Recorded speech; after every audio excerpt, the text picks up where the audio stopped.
Welcome to the deep dive. Well, it's certainly been something watching the news about the Pope's passing in April, Hmm. especially thinking back to a conversation we had. We got quite a few messages, actually, from listeners pointing out how accurate that discussion turned out to be. Yeah, the timing definitely struck a chord. You know, that phrase we discussed, papir kwietniu wreszcie sobie sami dopujeci. Right. For those who don't speak Polish, it's roughly Pope in April. Yeah. You fill in the rest yourself. Oh. It was a very carefully chosen way to phrase that sensitive prediction back then. Exactly. You have to be respectful, obviously. But okay, so now the big question, the one everyone's asking, is who's next? Who will be the next Pope? Hmm. And, well, it won't shock anyone that our latest deep dive into the source material threw up some really interesting possibilities. It certainly did. I mean, the very first impression from the source about the next Pope is quite striking. Yeah. Zarni, Zarni, Zarni, Zarni. Black, black, black. It's a strong image, yeah. Although the source does add a note of, let's say, uncertainty around it, not absolutely definite. Still, that's a powerful suggestion. But what really jumped out at me was this concept of a conditional pope. Can you unpack that a bit? What does that actually mean? Yeah, that's fascinating, isn't it? What it seems to imply is some significant internal politics, maybe, within the Vatican. Right. The source suggests the next pope won't just be elected, but elected under specific conditions set beforehand by a majority in the conclave, you know, the cardinals who do the electing. Ah, okay. So there might be factions, different groups pushing for certain things. Exactly. It points to maybe a shift in how things are decided, perhaps different groups wanting guarantees on the direction the church will take. So it's not just about the person, but the platform they agree to run on almost. And what kind of leader does the source picture stepping into this conditional role?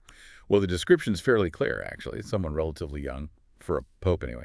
Medium height, a leaner build, and this was emphasized, very sharp eyes.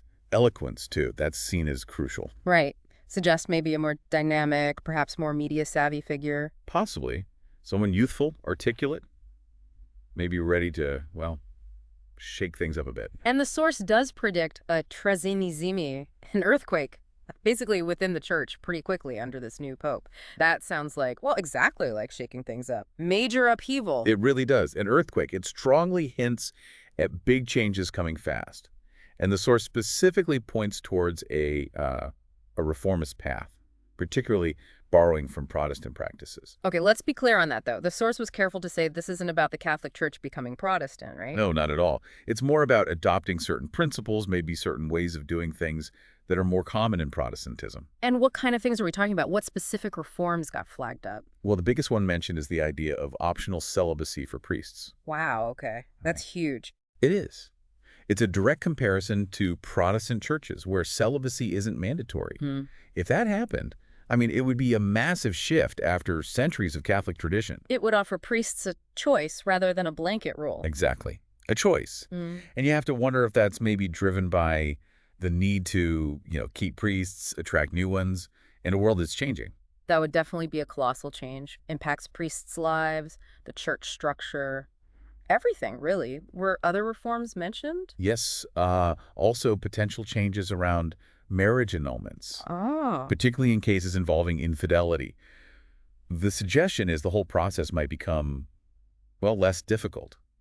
Easier, maybe, offering more freedom to people in that situation. I see. More flexibility there, too. Seems like it. Again, it points towards loosening things up, a different approach to marriage within the church. So taken together, it sounds like a peeling back of some very old restrictions. The source suggests this future pope will challenge rules that have been around since the Middle Ages, basically. And the motivation seems to be about stopping the church from losing younger people, addressing that potential crisis. That seems to be the underlying idea, yeah. It's a trend we see everywhere, isn't it? Religious institutions trying to stay relevant. Right. So if you connect that back to the conditional pope idea, it starts to make sense. The condition might be this renewal. Undertake these reforms to stop a bigger crisis. A mandate for change, essentially. Pretty much. It's not just about tweaking rules here and there, but maybe a fundamental rethink of how the church operates in the modern world. And this renewal, it's described as touching everything. Church order, social issues, even the priests' personal lives. The source calls it a colossal change, a complete thaw. Yeah, the language is strong. It really suggests a top-to-bottom reevaluation of tradition. The source also quickly mentioned a comment someone made about celibacy being tied to church finances, keeping property within the church. Ah, yes. But it didn't really explore that angle further, just noted it. Okay, so that's the forward look. But shifting focus. The source also had some, well, quite striking impressions about the Pope who just passed away, the reason we're having this discussion.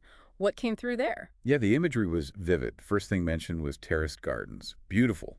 Described as a world of satin. Satin, like the fabric. Exactly. Smooth, double-sided fabric gives a sense of elegance, maybe refinement, even luxury, perhaps. Interesting, like a very serene, beautiful place. And then there's that image of a waiting room with strange gardens. Yes, rectangular gardens, but on different levels. Mm. Creating a sort of optical illusion, the source said. Like maybe reality there isn't quite straightforward. It's a peculiar detail, isn't it? It really is. And then someone else showed up. Yeah, a figure from his past, Mm. described as a short, deceased man who was apparently a close friend and also a priest. So earthly connections continuing, in a way. That's how it seems, yeah. Suggesting personal relationships his life before are still relevant in whatever state he's in now. The source also mentioned 7 influences on the world, with the church being just one of them. Right. That kind of puts the church in a wider context, doesn't it? Alongside other major forces shaping the world. And interestingly, the source implied they weren't necessarily all religious forces. Makes you wonder what the other 6 might be. It does. It frames the church as one key player among several, not the only one. Now, it was noted that previously it had been difficult to get visions or impressions about this specific pope. Why might that have been the case? Any thoughts? It's hard to say for sure, obviously, but maybe it suggested something unique about his inner life, or perhaps a certain spiritual complexity that made him less, readable in that way. The contrast with how clear the vision apparently became after his passing is definitely interesting. And what was the overall feeling about his experience after death? What was the strongest impression? Surprise. Plain simple surprise, even astonishment. Yeah. There was this sense that the Pope felt something about his situation, his state of being, was, well, the source used the word fraud, like it wasn't what he expected at all. Fraud, wow. That's unexpected. Isn't it? The source also used words like astonishment and pretentious. It paints a picture very different from, say, serene acceptance. Yeah. Almost like a shock to the system. As if the reality he found himself in wasn't what he anticipated or maybe even taught. Exactly that feeling. Like he expected something purely spiritual, perhaps, and instead found himself in a structure that felt surprisingly, well, similar to earthly life in some ways, leading to this kind of disillusionment. So bringing it all back, this whole deep dive started because of that prediction's accuracy, didn't it? And that naturally led us to look at who might come next. Indeed. And, while that initial Czarny image was strong, the source did clarify it wasn't a definite prediction of a black pope. Just that it wouldn't be a complete surprise, a possibility left open. Right.